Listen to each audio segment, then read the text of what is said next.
शरीर मध्यम खलु धर्म साधनम। हमारा जो ये शरीर है यही साधन है अपने धर्म के निर्वहन का। लेकिन हमसे चूक हो जाती है कि हम साधन को ही साध्य समझ बैठते हैं, केवल शरीर का ध्यान रखते हैं, शरीर के स्तर पर जीते हैं और शरीर के स्तर पर ही भोगते हुए हम विदा भी हो जाते हैं। साधन को साधन जितना ही महत्व दिया जाना चाहिए। साधन अगर ठीक नहीं है तो हम साध्य तक नहीं पहुंच सकते हैं। शरीर में कितने तरह की व्याधियाँ जन्म ले लेती हैं हमारे खान पान की गड़बड़ से, हमारे मानसिक दबाव और तनाव की वजह से, और या फिर जलवायु के परिवर्तन की वजह से भी बहुत सी बीमारियाँ हमें वंशानुक्रम में मिल जाती हैं। लेकिन जिसका जन्म है उसका मरण भी है। ऐसे ही रोग अगर जन्म लेता है तो उसका हम निदान भी कर सकते हैं। यौगिक साधना एक ऐसी आसान पद्धति भारतीय ऋषियों ने दुनिया भर के लिए दी कि हम औषधि मुक्त स्वास्थ्य पा सकें। अगर कभी ऐसी दिक्कत हो, यानी हम ज़्यादा समय तक रुग्ण रहने लगे, अधिक लंबे समय तक बीमारी हो जाए, तो फिर भारतीय ऋषियों ने आयुर्वेद का प्रावधान किया। और इसीलिए महर्षि पतंजलि जो हैं वो सर्वमान्य है कि वो योग के भी गुरु हैं, वो आयुर्वेद के भी गुरु हैं, और वो व्याकरण यानी भाषा के भी गुरु हैं। और उसके द्वारा उन्होंने हमारी समस्त समस्याओं के निदान के रास्ते हमेशा हमेशा के लिए खोल दिए। माइग्रेन एक ऐसी तकलीफ़ है जिससे आदमी का चैन छिन जाता है, सर में दर्द रहने लगता है, और इसको माइग्रेन को हम प्रचलित भाषा में आधा सीसी का दर्द भी कह देते हैं। आधा सीसी का दर्द यानी माइग्रेन से निवारण के लिए योग में बड़े आसान से उपाय हैं। तत्कालिक उपाय के लिए हम औषधि का सहारा ले लेते हैं। जिन लोगों को माइग्रेन हो वो जमाल गोटा नाम की एक वनस्पति होती है, तो जमाल गोटा लेकर के वो उसको पानी में घिस लें, जैसे चंदन को घिसते हैं, यानी बारीक पीस लिया जाए।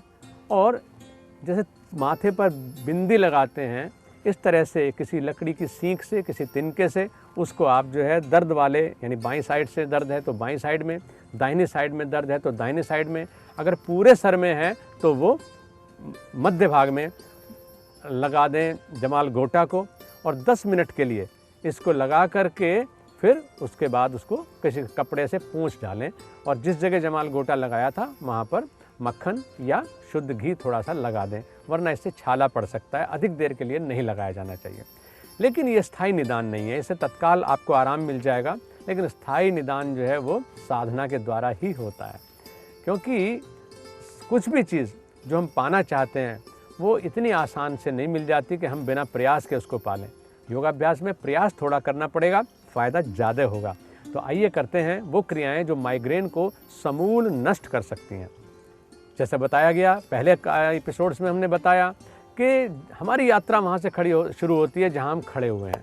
इसमें हम सबसे पहले विभक्त हस्त पादासन करते हैं, जो कि हर व्यक्ति, बड़ी पकी हुई उम्र की जो महिलाएं हैं जिनको माइग्रेन बहुत ज़्यादा परेशान करता है, मतलब उन तक के लिए भी ये आसान सी क्रिया है।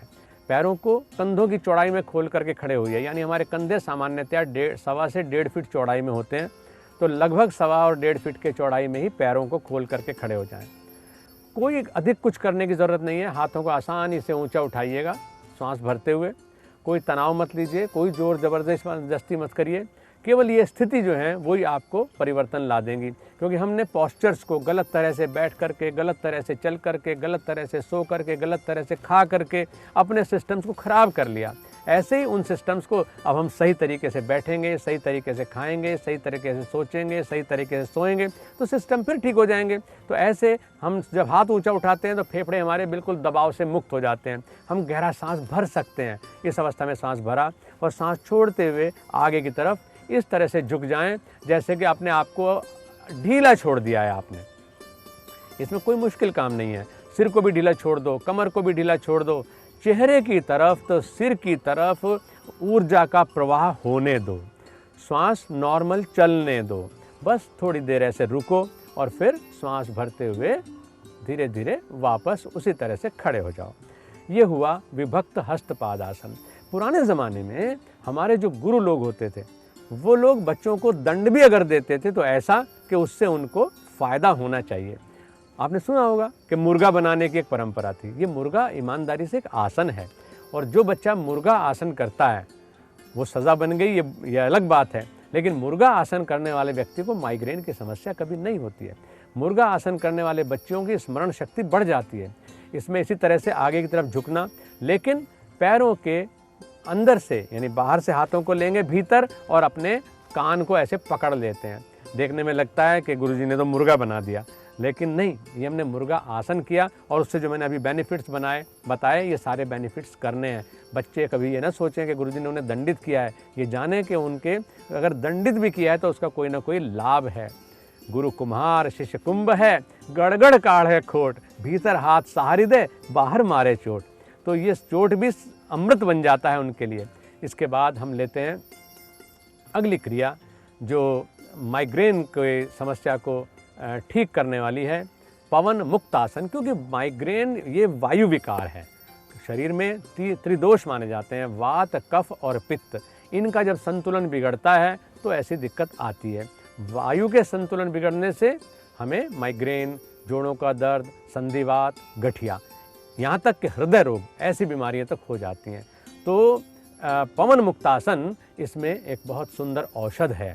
इसमें लेट जाते हैं ऐसे कि पीठ के बल सीधा शरीर को ढीला जमीन के ऊपर छोड़ दिया जाए।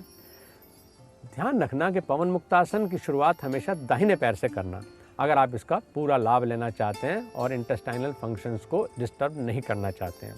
श्वास भरते हुए दाहिने पैर को उठाएं और दोनों हाथों से घुटने को इस तरह से पकड़ लें कि दबाव दे करके सीने की तरफ घुटने को लाया जा सके और जंघा का दबाव पेट के ऊपर पड़े। सांस छूटा हुआ होगा इस अवस्था में, यानी श्वास भरते हुए हम चले हैं और घुटने को पकड़ करके सीने की तरफ लाते समय जब जंघा पेट के ऊपर दब रही है तो श्वास को छोड़ दिया जाता है। यहाँ रुके रहिए थोड़ी देर और श्वास पूरा लीजिए और छोड़िए। 5 श्वास रुकना पर्याप्त होगा। फिर श्वास भरते हुए पैर को वापस सीधा फैलाइए और ज़मीन पर टिका दीजिए। ऐसे ही दूसरे पैर से, यानी बाएं पैर से करेंगे कि घुटना मोड़ करके दोनों हाथों से पकड़ लेना, पेट के ऊपर जंघा को दबाना, सांस छोड़ते हुए ठुड्डी घुटने के पास ले आना और यहाँ पर रुक करके 5 श्वास लेना। दोनों अवस्थाओं में पैर के पंजे बाहर की तरफ खींचे रहने चाहिए, खास तौर से ध्यान रखना है। 5 श्वास यहाँ रुके, उसके बाद श्वास भरते हुए पैर को वापस फैला दें और ज़मीन पर टिका दें। इस बार दोनों पैरों को एक साथ लाना है सीने की तरफ, इस तरह से कि घुटनों को पकड़ लिया जाए, श्वास छोड़ते हुए सीने पर घुटने को दबाया जाए, जंघाएं पेट के ऊपर दबाव डालेंगी, पंजे बाहर की तरफ खींचे रहें, श्वास चलता रहे। श्वास भरते हुए पैर को सीधा 45 डिग्री तक ऊंचा उठाइए ऐसे, और फिर धीरे से ज़मीन पर टिका दीजिए। ये आसन हुआ पवन मुक्तासन। पवन मुक्तासन माइग्रेन के लिए प्रमुख आसनों में से है।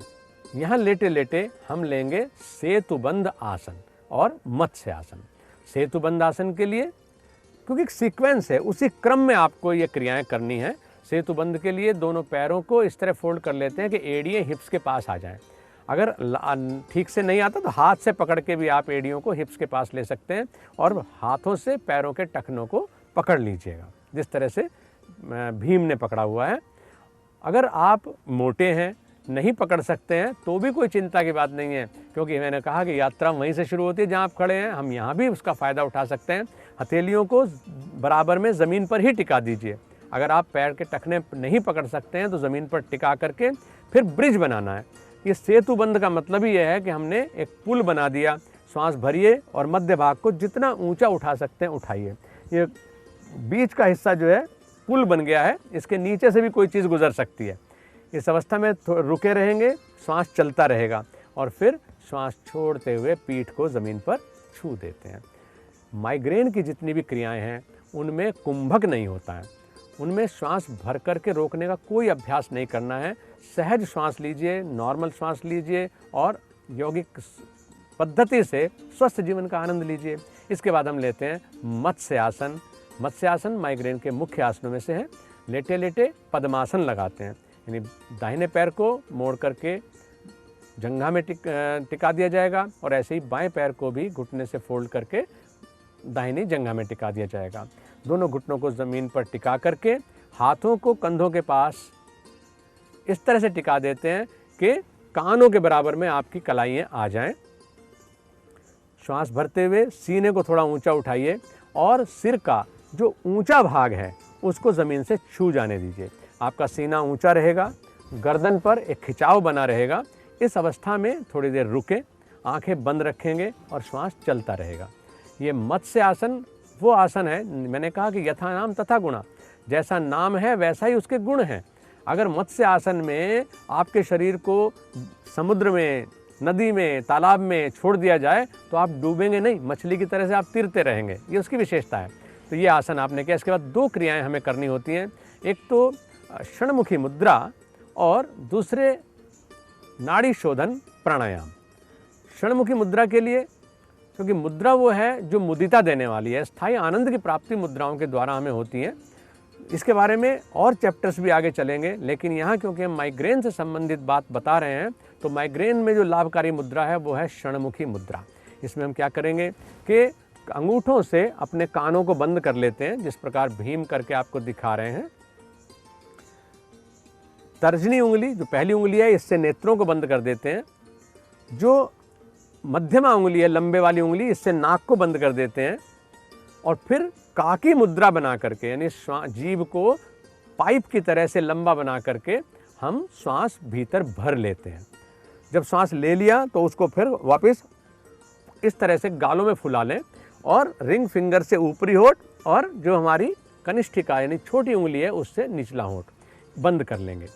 कान बंद हैं, आंखें बंद हैं, नाक बंद है, ऊपरी होंठ और निचला होंठ भी बंद है, गाल फूला हुआ है। ऐसी अवस्था में ठुड्डी को गर्दन के गड्ढे में टिका दें और यथा सामर्थ्य रुकना और फिर ठुड्डी को गर्दन के गड्ढे से हटा करके नॉर्मल श्वास लेना।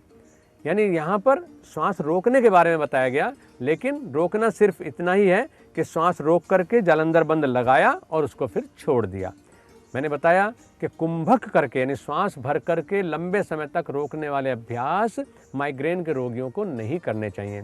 और अगर इतना करने में भी आपके सिर में कोई पीड़ा महसूस होती है तो फिर हम केवल अपने कान, आँख और ओंठ जो हैं इनको बंद करके नाक से इसमें सांस लेते रह सकते हैं। ये भी क्षणमुखी मुद्रा का ही लाभ आपको पूरा देगी।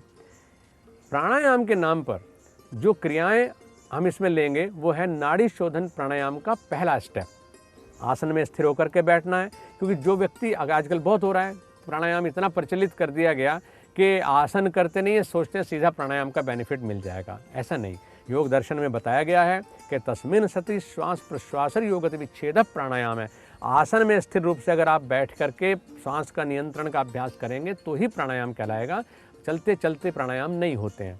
तो इस तरह से बैठना और कमर, गर्दन, सिर को एक सीध में करके बैठना, स्थायी रूप से सुखपूर्वक बैठना, क्योंकि आसन की परिभाषा बताई गई कि स्थिर सुखम आसनम, यानी जिस पॉस्चर में बैठ करके आप स्थायी सुख को प्राप्त कर सकते हो वही आसन कहलाता है। तो दोनों घुटने ज़मीन पर हैं, कमर, गर्दन और सिर सीधी है, कंधों को ढीला छोड़ दिया गया है और ज्ञान मुद्रा है ना, ऐसे तर्जनी और अंगूठे को मिला करके बाकी तीनों उंगलियों को सीधा करके हम यहाँ पर बैठ रहते हैं। और इस सर्किट को क्योंकि हम प्राणायाम में करना चाहते हैं तो तर्जनी को मिलाने के बजाय हम अंगूठे का जो निचला हिस्सा है, निचली रेखा है, उसके ऊपर टच कर देते हैं। इससे हमें मुद्रा और प्राणायाम दोनों का फ़ायदा मिलेगा।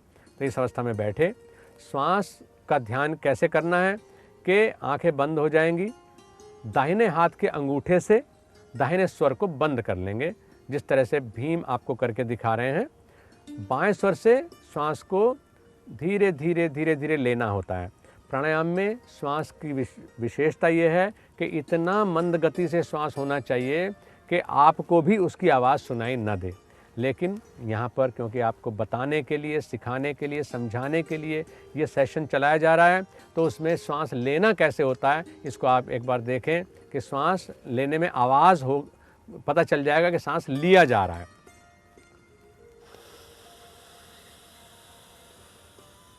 श्वास को इनहेल करना है और फिर बाएं स्वर को बंद कर देंगे हम रिंग फिंगर से, ये जो अनामिका उंगली है इससे, और अंगूठा हटा देंगे और दाहिने स्वर से श्वास को बाहर छोड़ दिया जाएगा। ये जो सांस लेने का और छोड़ने का आवाज़ दिखाई गई, उसका उद्देश्य केवल ये कि आप ये समझ लें कि श्वास अब लिया जा रहा है, अब छोड़ा जा रहा है। लेकिन जब आप अभ्यास में करेंगे तो ऐसी आवाज़ नहीं करना है। तो नाड़ी शोधन प्राणायाम का पहला स्टेप है कि आसन में स्थिर हों, अंगूठे से स्वर को कंट्रोल करें, धीरे धीरे श्वास इतना धीमी गति से और इतना बिना आवाज़ के होना चाहिए कि आप भी आवाज़ को ना सुन सकें। जब पूरा श्वास भर जाए तो फिर दूसरे स्वर से श्वास को छोड़ देना। फिर जिस स्वर से छोड़ा है इसी से श्वास को हम धीरे धीरे भरेंगे और दूसरे स्वर से छोड़ेंगे। नाड़ी शोधन प्राणायाम का पहला स्टेप है जो माइग्रेन के रोगियों के लिए बहुत ज़्यादा उपयोगी है। तो हमने आज माइग्रेन के संबंध में जो क्रियाएं सीखी, उनमें सबसे पहले हमने विभक्त हस्तपादासन किया, उसके बाद मुर्गा आसन का अभ्यास किया, इसके बाद लेट करके पवन मुक्तासन किया, सेतु बंधासन किया और मत्स्य आसन किया। इन अभ्यासों के बाद दो विशेष रूप से हमने क्रियाएं की हैं, एक तो मुद्रा जिसको हम षणमुखी मुद्रा के रूप में जानते हैं, और दूसरे नाड़ी शोधन प्राणायाम का पहला स्टेप। तो इन क्रियाओं का निरंतर अभ्यास, और साथ में मैंने बताया कि जमाल गोटा का आरंभिक प्रयोग के एक बार उसको घिस करके पानी में माथे पर 10 मिनट के लिए केवल लगाना, और जब 10 मिनट हो जाएं तो उसको कपड़े से पोंछ दीजिएगा, वहाँ पर थोड़ा सा शुद्ध घी या मक्खन लगा दीजिएगा ताकि कोई छाला ना पड़ने पाए।